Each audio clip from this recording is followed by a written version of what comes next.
संदिग्ध एवं पॉजिटिव मरीजों के लिए आइसोलेशन वार्ड बनाया गया है, जो 80 जो बेड है उसका बनाया गया है। यहीं पर आईसीयू भी बनाया जाएगा। कुछ दिन पहले दरभंगा डीएमसीएच के अधीक्षक प्रचार और दरभंगा डीएम ने यहाँ का निरीक्षण भी किया था। चलिए आपको दिखा देंगे आइसोलेशन जो है वो किस तरह तैयार है उन मरीजों के लिए जो खासकर वैसे मरीज जो यहाँ पर है हमारे साथ। यहाँ पर ये जो आज बीएससी नर्सिंग कॉलेज में जो इसके कोरोना वार्ड बना है संक्रमित के लिए स्क्रीनिंग के लिए जो है अभी व्यवस्था, तो उसमें हमारे डॉक्टर हैं, नर्सेज हैं, उन्हें देख करके स्क्रीन करेंगे। स्क्रीन करने के बाद उन्हें फ्लू वार्ड में अगर किसी को लगेगा तो फ्लू वार्ड में देख करके उन्हें अगर ज़रूरत है तो एडमिट किया जाएगा या लक्षण आने पर अनेकों को आइसोलेशन के लिए दिया जाएगा। अगर जिसको आवश्यकता पड़ती है यहाँ पर आइसोलेशन में रखना है यहाँ पर भी आइसोलेशन रखने की व्यवस्था है। और अगर जिसको ये लगेगा लक्षण आने लगेगा तब उसको फिर हम लोग उसकी जांच की भी व्यवस्था है। यहाँ कितने बेड है जो ग्राउंड फ्लोर उस पर क्या होगा और फर्स्ट फ्लोर पर? ग्राउंड फ्लोर पर सिर्फ प्रशासनिक है। यहाँ पर जो भी होंगे डॉक्टर रहेंगे, नर्सेज रहेंगे, प्रशासनिक अधिकारी रहेंगे, मजिस्ट्रेट पुलिस डिप्टी सुपरिटेंडेंट रहेंगे। और प्रथम तल्ला है उस पर जिसे क्वारंटीन करना है, जो सशंकित हो सकते हैं, जो संदिग्ध हो सकते हैं, उनको रखने की व्यवस्था है 2 फ्लोर पर। और उसके ऊपर 2 फ्लोर पर हम लोगों ने ऐसे मरीज की रखने की व्यवस्था की है जिसका इलाज होगा पॉजिटिव आएगा। अच्छा, एक चीज लोगों को बताएं, अगर किसी को शक है कि हमें है या कोई सूचना आ जाती है गांव में, अभी डीएम साहब खुद अभी स्टेशन पर हैं, एसएसपी भी हैं, वो जो अभी बिहार संपर्क कार्यालय और भी कई का निरीक्षण हुआ है, अगर कोई ऐसा आता है गाँव की सूचना मिलती है तो सबसे पहले यहाँ होगा या पहले पीएससी गाँव में अगर कोई सूचना मिलती है तो पीएससी में। मुझे भी आज कुछ लोगों ने कहा है कि उनका टॉयलेट खुला हुआ है, उनका इंजन खुला हुआ है, घूम रहे हैं, तो मैं उसको पीएससी में भेजिए, उसका लेंगे, इसमें भी लेना होता है, उसके लक्षण सब चीज़ वहाँ दिखा जाएगा। पीएससी को मिलता है उसे हम यहाँ थर्मल स्क्रीनिंग होगा या फिर यहाँ पर उसका जांच फाइनल जांच होगा? क्या जांच की सुविधा हो गई है? फाइनल जांच यहाँ नहीं होती है। यहाँ सिर्फ हम लोग उसका सैंपल कलेक्शन करते हैं और पटना RMRI में भेज देते हैं। कितने समय लग सकता है? ताकि लोगों में ये शक होता है कि हम कितने दिन आइसोलेशन वार्ड में कितने दिन सैंपल जांच के आ जाते हैं? ये 24 घंटे में हो जाता है। 24 घंटे में RMRI से हम लोग तुरंत उसको एम्बुलेंस से किट लगा करके भेज दिया जाता है और पटना में इसकी जांच होती है सैंपल की।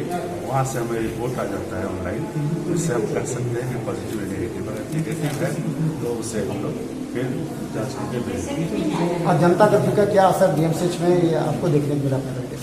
जनता का असर देखा है हमने। कल के बाद से मरीजों की संख्या घट रही है और कल तक बहुत भीड़ थी, लेकिन धीरे धीरे घट रही है। आज तो ऐसे ही बंद है, मरीजों की संख्या बहुत ही कम है। और अगर कल भी मैं सोचता हूँ कि छोटी छोटी बीमारियों के लिए लोग अस्पताल में नहीं आवे और इमरजेंसी ऑपरेशन सिर्फ होगा। जिन्हें रूटीन ऑपरेशन कराना है या इलेक्टिव सर्जरी करानी है वो सब मरीज यहाँ नहीं किया जाएगा। सिर्फ इमरजेंसी ऑपरेशन होगा, इमरजेंसी मरीजों का इलाज किया जाएगा। और मरीजों से गुजारिश की जा रही है, सबों से कह दिया जा रहा है कि छोटी छोटी बीमारियों से घुटना में दर्द या कंधे में दर्द या सर में दर्द या आँख दिखाना है, कैटरेक्ट सर्जरी, इन सब के लिए अभी नहीं आ रही। तो हमारे साथ दरभंगा डीएमसीएच अधीक्षक डॉक्टर RR प्रसाद और डिप्टी सुपरिटेंडेंट के साथ डॉक्टर भी यहाँ पर हैं। और बता दें ये बहुत महत्वपूर्ण जगह है आज के समय में। कोरोना वायरस से संदिग्ध जो भी मरीज हैं उनके लिए 80 बेड का आइसोलेशन वार्ड जो बनाया गया है उस पर सबों की निगाह है। क्या कोई मरीज आया नहीं, पूरे शहर में चर्चा है। क्या यहाँ पर व्यवस्था जांच की है या नहीं? जैसे सभी बात अधीक्षक ने क्लियर कर दिया कि यहाँ जांच की व्यवस्था नहीं है। 24 घंटे में आपको रिपोर्ट सैंपल लेकर के पटना भेजा जाएगा। आप घबराएं नहीं, सतर्क रहें, आप सोशल डिस्टेंस बना के रखें, दूरी बना के रखें, जैसा अभी डीएम और एसएसपी ने भी कहा है। ये गंभीर, चलिए हम आपको दिखाते हैं अधीक्षक संडे के होने के बावजूद कितने गंभीर हैं कि सभी जगहों पर खुद अपनी निगाहें रखें ताकि कहीं से भी कोई चूक ना हो। चलिए हम आपको दिखाते हैं आइसोलेशन वार्ड किस तरह। ये देखिए ये डॉक्टर्स रूम है, डॉक्टर्स चैम्बर जिनको, और ये देखिए यहाँ पर ये एडमिनिस्ट्रेशन का है और यहाँ सारे एडमिनिस्ट्रेटिव ऑफिसर जो डॉक्टर्स होंगे उनके यहाँ पर अगर कोई मीटिंग करनी है, यानी यहाँ अगर कोई भी एडमिनिस्ट्रेशन से आएंगे और इस मुद्दे पर जो अगर मीटिंग होगी तो यहाँ पर यहाँ पर एक बात है, इसमें हम लोग कोई भी अगर मीटिंग होती है तो उसको हम लोग यहाँ पर संचालन करेंगे। चलिए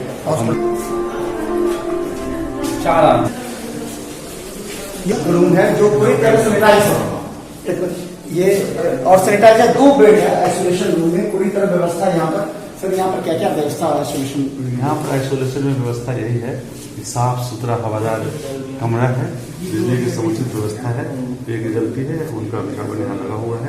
ये यहाँ पर ये जो कंफर्म मरीज होंगे उनके ये है संदेहात्मक, जिनका ब्लड सैंपल भेजा जाएगा या संभावित होगा, जिनका ब्लड सैंपल भेजा कोई जाएगा। आवश्यकता नहीं है कि उसका भेजा ही जाएगा।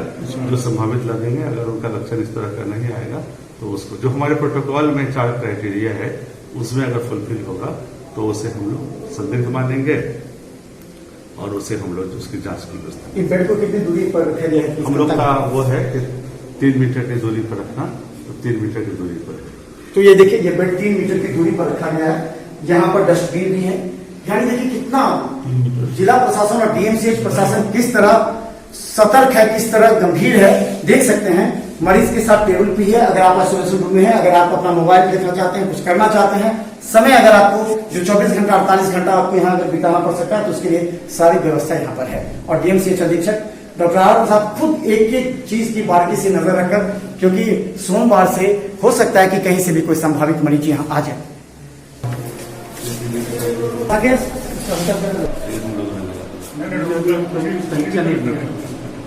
अभी मालूम था, सिर्फ बाथरूम में अलग है, ये चिल करने के लिए, चिल कर ये 4 बेड है। इसलिए बढ़ जाता है 12 2 24 26 हो जाता है। और इसमें टेबल है और इसे पूरी तरह सैनिटाइज किया गया। हर बेड 2 बेड के बीच में एक रखा गया है। आपको डस्टबिन, बगल में आरओ की सुविधा है पानी की, और पूरी तरह सैनिटाइज किया गया है। और खासकर मरीजों के लिए जो व्यवस्था होनी चाहिए ताकि वो आइसोलेटेड रहेंगे, तो हो सकता है उनका दिमाग थोड़ा सा ज्यादा डिस्टर्ब हो, घबराए हो, तो लोगों के लिए व्यवस्था किया जाएगा। चलिए हम आपको आगे दिखाते हैं ये पूरी तैयारी का। ऐसी व्यवस्था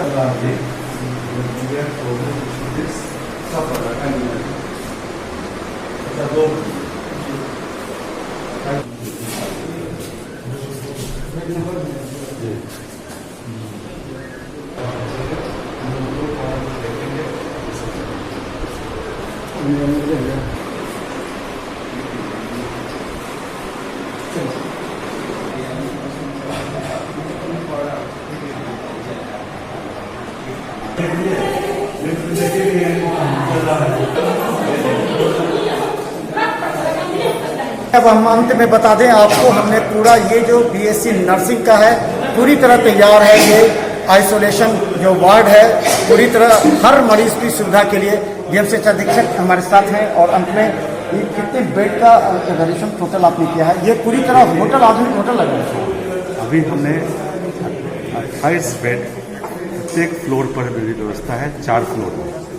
तो 4 फ्लोर में 2 फ्लोर में संभावित या संदिग्ध मरीज रखे जाएंगे 56, और 56 मरीज हम लोग 56 बेड हम लोगों ने रखा है उसे अगर कोई कोरोना पॉजिटिव है तो उसके इलाज के लिए। और उसके ऊपर भी मेरे पास 3 फ्लोर अभी है, जैसी आवश्यकता इसी तरह का वो इंफ्रास्ट्रक्चर है। तो 3 फ्लोर जो और बचा है 7 फ्लोर का है, ग्राउंड फ्लोर छोड़ करके, उसमें हम लोग इसको विस्तारित कर सकते हैं। और ये आईसीयू के जो चार्ज, आईसीयू का चार्ज का अभी ताकि एक मतलब तुरंत हो जाएगा, बाकी तो हम बता दें ये है आपके लिए सुरक्षा व्यवस्था और आपके स्वास्थ्य की चिंता डीएमसीएच अधीक्षक डीएम खुद कर रहे हैं। डीएम अभी स्टेशन पर हैं और वो भी यहाँ पर अभी आने वाले हैं। उन्होंने भी ये कहा है कि हर स्थिति में कोरोना से वायरस से निपटने के लिए आपको भी तैयार रहना है। आप देख सकते हैं ये बिल्डिंग जो बनाया गया था बीएससी नर्सिंग के छात्राओं के लिए, ये बिल्डिंग अब समर्पित हो गया है कोरोना के वो संदिग्ध मरीजों के लिए जो कहीं से भी इफेक्टेड होकर, संक्रमित होकर के आ रहे हैं दरभंगा डीएमसीएच। तो यहाँ पर उनके लिए ये आपको आधुनिक होटल ही लगेगा, क्योंकि इसमें लिफ्ट है, इसमें आरोप पहनने के लिए व्यवस्था है। हर रूम में 2 और कुछ रूम में 4 आइसोलेशन बेड हैं। वहाँ पर टेबल दिए गए हैं, अलमारी दिए गए हैं, ताकि जो आइसोलेशन में रह गए उनको वहाँ पर अपना कार्य कर सकते हैं, वो अपना समय बिता सकते हैं। इसके लिए बता दें यहाँ अभी भी जांच की कोई व्यवस्था नहीं है। अगर जांच आपको सीधे कराना हो तो इसके लिए सीधे पटना की व्यवस्था करनी पड़ेगी, क्योंकि दरभंगा डीएमसीएच से ब्लड सैंपल पटना भेजा जाएगा और 24 घंटे के अंदर उसका रिपोर्ट आएगा। तो देखते रहिए मिथिला स्टेज पर हर अपडेट खबर। हम चाहते हैं आप भी जागरूक रहें, हम मीडिया भी जागरूक रहें, ताकि एक भी corona SM regency AC, wifi एवं आधुनिक सुविधा से सुसज्जित हर एक कक्ष यह सहित बेकरी के कई आइटम उपलब्ध। स्वादिष्ट फैमिली रेस्टोरेंट आपके स्वाद पर वर्षों से खरा। आपकी संतुष्टि हमारा विश्वास, अवश्य पधारें। Gurukul public school, TBDC road, Laheriasarai, Darbhanga. अनुभवी एवं भारत के अलग अलग प्रांत से शिक्षक शिक्षिकाओं द्वारा प्ले से दशम कक्षा तक सीबीएसई पैटर्न से पढ़ाई की व्यवस्था। लड़के एवं लड़कियों के अलग अलग छात्रावास की उत्तम व्यवस्था। जो छात्रों के लिए अलग से पढ़ाई की व्यवस्था। स्कूल एडमिशन और डे बोर्डिंग के लिए जल्द संपर्क करें। Gurukul public school. Rose the medicity by doctor M K. Shukla. Darbhanga के ग्रामीण से शहर तक का एक विश्वास। रोज द मेडिसिटी। इमरजेंसी, शिशु एवं सामान्य के साथ हर चिकित्सीय व्यवस्था। संपर्क करें। Rose the medicity, Digghi west, Bisartola, Darbhanga. Hospital, Mithilanchal का गौरव। आउटडोर में विशेषज्ञ चिकित्सकों की सुविधा। गंभीर मरीजों के लिए हाईटेक इमरजेंसी, हर सुविधाओं से लैस। Paras hospital, VIP road, Alpatti, Darbhanga. Don Bosco school, BB Pakad, Darbhanga. CBSE 10+2 Nai Delhi द्वारा मान्यता प्राप्त विद्यालय। सभी विषयों की कॉन्सेप्ट आधारित कक्षाएं। बच्चों के लिए छात्रवृत्ति की व्यवस्था। विज्ञान प्रयोगशाला, कंप्यूटर लैब एवं स्मार्ट क्लासेस की व्यवस्था। प्रारंभ जल्द संपर्क करें। Don Bosco school, BB Pakad, Darbhanga.